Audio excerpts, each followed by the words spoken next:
தெலுங்கு சினிமாவின் பிரபல நட்சத்திரங்கள் விஜய் தேவரகொண்டா மற்றும் ராஷ்மிகா மந்தனா இவர்களின் திருமணம் குறித்து சமூக வலைதளங்கள்ல புதிய தகவல்கள் பரவி ரசிகர்களிடையே பெரும் எதிர்பார்ப்பையும் ஏற்படுத்தி இருக்கு. அது என்னன்னா, இருவரும் வருகிற பிப்ரவரி 26 2026 அன்று திருமணம் செய்ய இருக்கிறதாவும் சொல்லப்படுது.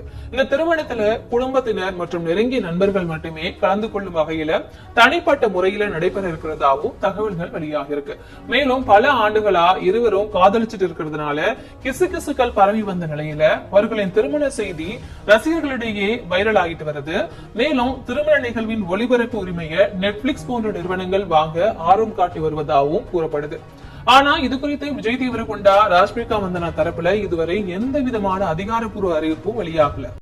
நீண்ட வருடங்களாக காதலித்து வந்த விஜய் தேவரகொண்டா ராஷ்மிகா மந்தனா ஜோடி விரைவில் திருமண பந்தத்தில் இணையவிருக்கிறது. ராஜஸ்தான் மாநிலம் உதய்பூரில் உள்ள பிரம்மாண்ட அரண்மனையில் வருகின்ற 26 இவர்களின் திருமணம் நடைபெற இருக்கிறது. திருமண விழாவில் பாலிவுட், டோலிவுட், சாண்டல்வுட், ஹாலிவுட் என இந்தியா முழுவதும் உள்ள முன்னணி நட்சத்திரங்கள் கலந்து கொள்வார்கள் என்று எதிர்பார்க்கப்படுகிறது. இந்நிலையில் உலகின் முன்னணி ஓடிடி தளங்களில் ஒன்றான நெட்ஃபிளிக்ஸ் நிறுவனம் விஜய் தேவரகொண்டா ராஷ்மிகா மந்தனா திருமண வீடியோவுக்கு 60 கோடி ரூபாய் வரை பேரம் பேசியிருக்கிறதா. ஆனால் தங்களின் வாழ்க்கையில் அது முக்கியமான தருணம் என்று விஜய் தேவரகொண்டா அந்த ஆஃபரை ஏற்க மறுத்துவிட்டாராம். முன்னதாக நடிகை நயன்தாரா, இயக்குனர் விக்னேஸ்வரன் திருமண வீடியோவை நெட்ஃபிளிக்ஸ் நிறுவனம் 25 கோடி ரூபாய் கொடுத்து வாங்கி பல்வேறு தடைகளுக்கு பின்னர் வெளியிட்டு இருந்தது. இதை பார்த்த ரசிகர்கள் 60 கோடிக்கு கெட்டும் மனுஷன் கொடுக்க மறுத்துட்டாரே, நயன்தாராவுக்கு ஒரு நியாயம், ராஷ்மிகாவுக்கு ஒரு நியாயமா என்று கேள்வி எழுப்பி வருகின்றனர்.